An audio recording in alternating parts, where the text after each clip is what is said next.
Hello and welcome to Backstage Buzz at the MAC, where you get the inside story on the art scene right from the directors and creators of the shows, along with events hosted at the MAC. I'm Diana Martinez, and I have some really talented and exciting guests from the Chicago theater, music, and dance scene. We'll be talking to Michael McStraw, Executive Director of Giordano's Dance Chicago. And later you'll meet Amelia Barrett, who is starring in Good People, presented by Buffalo Theatre Ensemble. You'll also get a sneak peek preview of New Philharmonic's next opera with bass baritone David Govertsen singing from the Mikado live on the show. All the artists you'll see here today have a production coming soon to the MAC, and I can't wait for you to meet them. First up is Michael McStraw, who is a professional dancer, semi-professional musician, arts administrator, dance educator, audience architect president, and is the executive director of the legendary Giordano's Dance Chicago. Welcome, Michael. It's nice to be here, Diana. Thank you for having me. Thank you. So nice to have you. And I just found out also a pie maker. A pie maker. A pie maker. Secret's the crust. Secret's in the crust. So talk to me about Giordano's. It's legendary. Yes, you know, yes. in Chicago. And from my perspective, I think it's really the jazz company of the U.S. That's true. We are America's original jazz dance company, formed in 1963 by dance pioneer Gus Giordano. And the company has survived. Now we're in our 54th year because we have something special. We know how to take that energy that is part of our hallmark, that groundedness of the Giordano technique, and relay that to the audience in such a way that the audience just doesn't see a dance concert by us, but they feel it.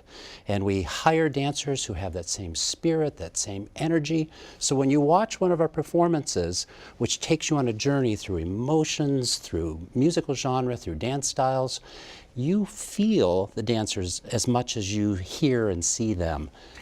Okay, you just said hear and see them. Yes. They're one of the few companies who sometimes will make noise. Sometimes it's choreographed right in. I know, Absolutely. I love that. Yeah, and I feel shouts and words and yes. So I think when I was like in 3rd grade, I think that Giordano's came to my school and did an assembly. And I still remember that, like, oh my gosh, they're so good. And I feel like they're not afraid to break the fourth wall. They want to engage you. They want to take you in. Absolutely. And you know, that came from Gus himself. Gus was a rock star in the world of dance. He was one of the people who helped to elevate the art form of American jazz dance up to the same level of credibility as ballet and modern. But Gus never took that position too seriously. He was an everyman. He would walk into a room of 300 students at one of our Jazz Dance World Congress events, and he would literally touch and speak to every person in that room. So that level of intimate engagement is something that this organization carries on in every aspect, whether we're on stage or in our outreach programs or doing outreach activities.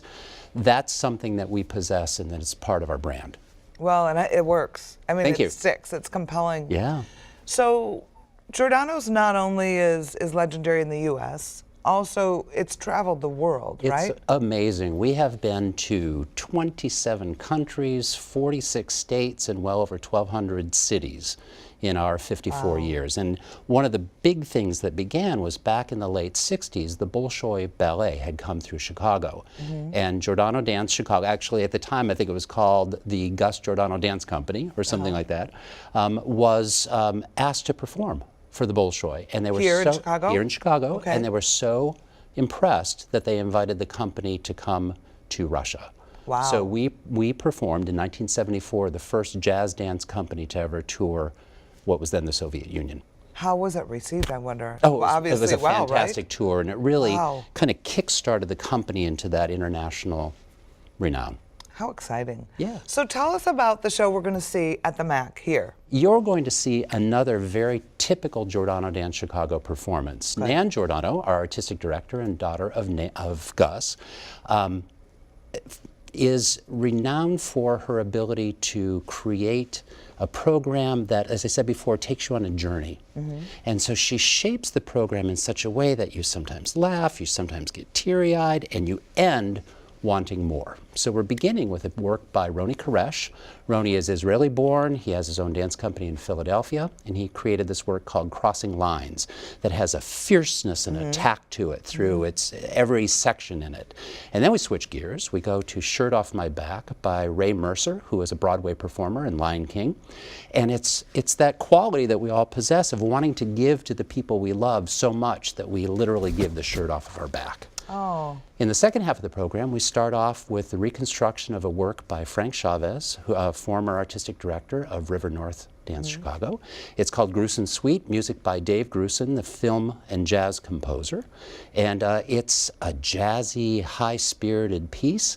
Then we segue into a new work from Peter Chu that is called Divided Against, and that is really a very quiet piece that takes the groundedness of our dancers and takes you into another world. Then we end in typical Giordano Dance Chicago style with Allegria, which means joy. And that's a very popular piece, isn't it? Yes, it is. It's been around since 2011, choreographed by Keisha Lalama and music from Rodrigo y Gabriela. And it's just pure Giordano. Lots of energy, high positive energy, celebration. Michael, thank you so much for taking the time to come out and talk to us. I'm more excited to see the show now. Wonderful. My pleasure. So are they. Oh, well, for more information about Giordanos, go to giordanosdance.org and get tickets to the show on February 4th at the MAC. And to get your tickets, visit atthemac.org.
Opening on January 21st, the Cleve Carney Gallery is proud to present Dark Light, an art installation by Nadia Hironoka and Matthew Sweeb. At the heart of the exhibition is an original film, Writing History with Lighting, a single-screen work composed of various altered and looped scenes from D.W. Griffith's controversial 1915 film, Birth of a Nation. It's projected onto the interior structure of Baltimore's abandoned Parkway Theater, spilling across architectural details, theater seats, and discarded objects from the building's past, and juxtaposed against the protests against the death of Freddie Gray, who died while in Baltimore police custody.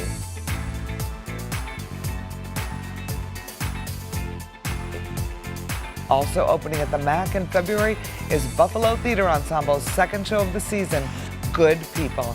And here to tell you all about it is Amelia Barrett, faculty member of College of DuPage Theater and co-artistic director of BTE and star of Good People, playing the role of Margie. How are you, Amelia? I'm excellent. Thank you for having me. Well, thank you for coming.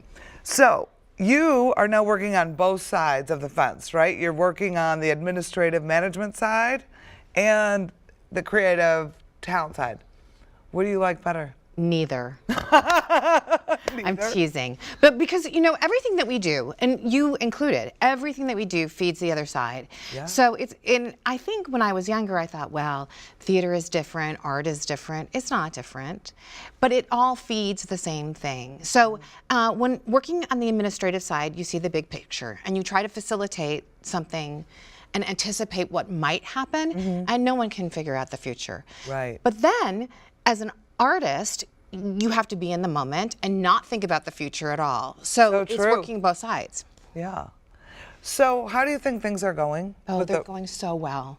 I think so too. I'm really, to see this emergence, to see the energy behind it is so thrilling. We have 2 new grants that we're really excited about. The DuPage Foundation, which is supporting us in our 30th anniversary season, in our reinstatement and helping our operating budget for the future. Nice. And our Norm Waddell Inspiration Fund, which is celebrating our rebirth. So we feel like the community is behind us 100%. We have almost 2,500 people that came to see our first production. Wow. We're really looking forward to lots of people coming to the next one and then the next one. And the reviews were very good too, which was nice. They're fantastic. Yeah. And our students are all involved in it. We have shadows that are following the actors in every single production. We have master classes that are going on in all of the regular classwork at College of DuPage. We have study guides. We have a class going on in continuing education. I mean, there's just so much energy behind everything that we're doing. And it's nice to have the student engagement for COD. 100%. It's fun. So talk about the shadows, because I don't know if everybody knows what you're talking about. So each one of our actors in every one of our performances has a student actor assigned to them. They come to every I was going to say performance, which they do come to the performances, but every rehearsal, and they follow us backstage, and they see how we're working on the show and ask us questions and talk to us about it. So they're kind of like an understudy in a way? Like an understudy, except that they're really studying under that actor. Got it. So they're like an apprentice? Exactly. Okay. And then we have student apprentices acting as assistant stage managers, studying under our professional stage managers. Nice. So tell us, now, Good People, there's a movie called Good People. Yes. This is not the movie, just so people don't get confused. No, this is the play by David Govertsen, who really is a complex writer, because he's written the book for Shrek the musical, and he wrote the book for The New Wizard of Oz. I forget the name of it. And this show also won an award, right? It won a Tony in 2011. Okay. With Frances McDormand. And so Best Actress, Best Play? Best Actress. But it was up for Best Play. Yes, so and it's designers. a very good play. It's an incredible play. And you're in her role, right? And I'm in her role. Fancy. Very fancy. Tell us about this role. So Margie is this scrappy single mom from South Boston who's just trying to pull herself up by her bootstraps and survive. And she is a cashier at a dollar store and loses her job. She has a disabled daughter that you never meet. But it's funny. Okay. So it sounds really serious, but it's not. It's full of humor. It's full of wry irony. It's full of... Does she make fun of herself? She totally makes fun of herself, and people around her too. And she wants to figure out what it's going to be, what it's going to take to make it through this world. She's not going to give up no matter what. Oh, so it's hopeful. It's very hopeful. Good. And it's about love and good people and what we do for each other and what we do to save each other and what we do to save ourselves. Actually, I think it's more timely than it even was in 2011 about classism, about can you get out? Is this destiny? Or can you work really hard and get out? And in one breath, you can think, this woman is loving and warm and takes care of everybody. And in the same breath, you think, oh my gosh, what's wrong with you? Why are you doing that? Yeah. So it's both sides of the coin. And I think the audience has to leave and say, wow, there are good people, but every one of us has a different part of us. And what am I going to make a difference in tonight? Well, and you know, they say a big part of the election was those people who felt on the edge. Like, I'm one paycheck away from, how's it going to go? Yes, this is her. Okay. And then the other side, so maybe too. It is very timely. It's very timely. Yeah. And I don't know, I think it's the kind of play that the audience in one moment feels, identifies with one person on stage, and in the next second identifies with somebody else. I think it's a really interesting, lively, funny, hard thing to talk about. Oh, I bet. So what's the next show coming up? Improbable Fiction comes after that. And what's your role? In that, I'm an administrator. Fancy. Fancy. All right, back to the other side. Back to the other side again. Okay, and what are you going to do for that one? For that one, I'll probably host some continuing education classes, and we have a wonderful high school ambassador program where we've given local high school students season subscriptions to all of our shows, and we bring them in and we have an engagement activity with them. They go backstage, they take a tour, they meet the actors, they watch special things. Nice. They have pizza and talk about the show and then see the show and then write about it. And are you hosting that? I'll be hosting that. Oh, they'll have a good time. Yeah, I hope so. Oh, that's wonderful. Anything else we need to know about good people? Most of all, it's about us. It's about us. It's about every single one of us in DuPage County and beyond. And it's not inaccessible. It is provocative, but it's Can you bring kids? No, it wouldn't be a good idea. All right, so adults. Adults. Okay. And Or 18 and up. exactly. Okay. And I think it's about what we're going through right now, and maybe we can talk about it afterwards. And it's a good night. Oh, I love it. Thank you so much for coming and sharing your perspective on what's happening with BTE, and we wish you the best. Break a leg. Thank you. Okay, so to order tickets or for more information on good people, you can visit atthemac.org or btechicago.org. Also, coming in February, the MAC features an amazing global flick series every Wednesday at 1:30 and 7:30. It's a free series on international films, and what makes the series so special is, number one, they're all free, and two, after each screening, a COD faculty member will lead a conversation on the film and talk about the cultural fabric of where it's from, or the social and political themes, and offer insight and engagement in a great conversation with the audience. Each of the movies are notable and award-winning, and this year's lineup has some big hits. Also coming to the MAC in February, just in time for Valentine's Day, is Rick Michael in an evening of Sinatra with a full orchestra. Rick was here a couple of years ago, and we had so many requests to bring him back that we did it. Variety magazine says he is the closest thing to Sinatra they have ever heard.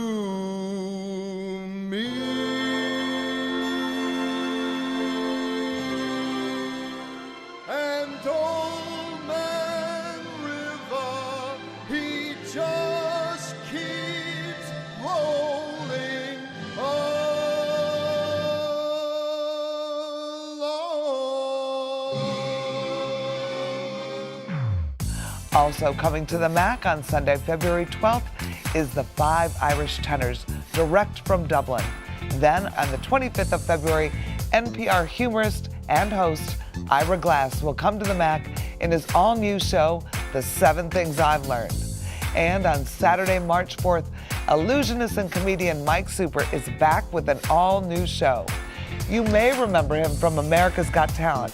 He puts on one of the most entertaining shows that is perfect for everyone of all ages. And now, our last guest brings us full circle to the musical portion of our show. David Govertsen, a College of DuPage alum who will be starring in New Philharmonic's production of Gilbert and Sullivan's The Mikado on January 28th and 29th. He will be playing the role of Puba. David is currently in the lyric opera as well, so you are in for a real treat because he is going to perform a preview from The Mikado for you live here on the show. Ladies and gentlemen, David Govertsen. Well, thank you, Diana. So I'm going to sing a little song from The Mikado. My character's name is Pooh-Bah. He's a very self-important person. He's very proud of all of the titles that he has achieved for himself. And he currently has the duty of telling our poor tenor, who's in love with the soprano, that the soprano is actually going to be married to somebody else. One of the comic characters named Coco, who has the title of the Lord High Executioner of the town. He's the most important person in the town. And so Pooh-Bah now has to tell this poor tenor that, well, unfortunately, the girl you love is promised to someone else. So this is part of Pooh-Bah's song. It's a hopeless case, as you may see, and in your place away I'd flee. But don't blame me, I'm sorry to be of your pleasure a diminutioner. They'll vow their pact extremely soon. In point of fact, this afternoon, her honeymoon to that buffoon at 7 commences, so you shun her. And the brass will crash, and the trumpets bray, and they'll cut a dash on their wedding day. She'll toddle away as all other with the Lord High Executioner. Nice work. Hey, thank you. That was great. You have such a warm, rich voice. Baritone, bass? Bass, baritone. Usually they Bass. hyphenate the two, a bass and a baritone. Very nice. And what are you performing now at the Lyric? I'm performing in Magic Flute at Lyric Opera. I'm performing the role of the speaker. Nice little role in the first act. So. Well, fancy. Yeah. And then you close that show and you go right into rehearsal for this show. That's right. Well, actually, I'm going to start rehearsing Mikado while Magic Flute is wrapping up. So it'll be a little bit of overlap, and then Mikado happens when Magic Flute is done. You know, something a lot of people might not know, this is Gilbert and Sullivan, so a lot of people will know the music. Sure. But it really is kind of a political comedy. Absolutely. It's very much a political satire. They poked fun at a lot of people in England and elsewhere. Right, it's all about sort of status, the status of Pooh Bah and all the ranks he's achieved, the Lord High Executioner, who's able to wed who, and all these kind of things. So yeah, very, very much a political satire. It's like the Saturday Night Live back then. That's kind of what it is. As close as they could get, well, right? It's very timely in this current election season. It's a lot of similar issues could come up. Well, we look forward to seeing it. Get your tickets now, because after hearing that, I know the show is going to sell out. Best of luck with the show, David, and thanks for coming out. Thanks so much. Really appreciate it. Unfortunately, that's all the time we have, but you can enjoy even more on future episodes covering the latest on the art scene every month. For more information on any of the shows you saw here today or future shows, call the MAC box office at 630-942-4000 or visit us at themac.org. On behalf of the McAninch Arts Center and College of DuPage, I'm Diana Martinez. Thanks for watching. We look forward to seeing you at the theater and next time on Backstage Buzz at the MAC.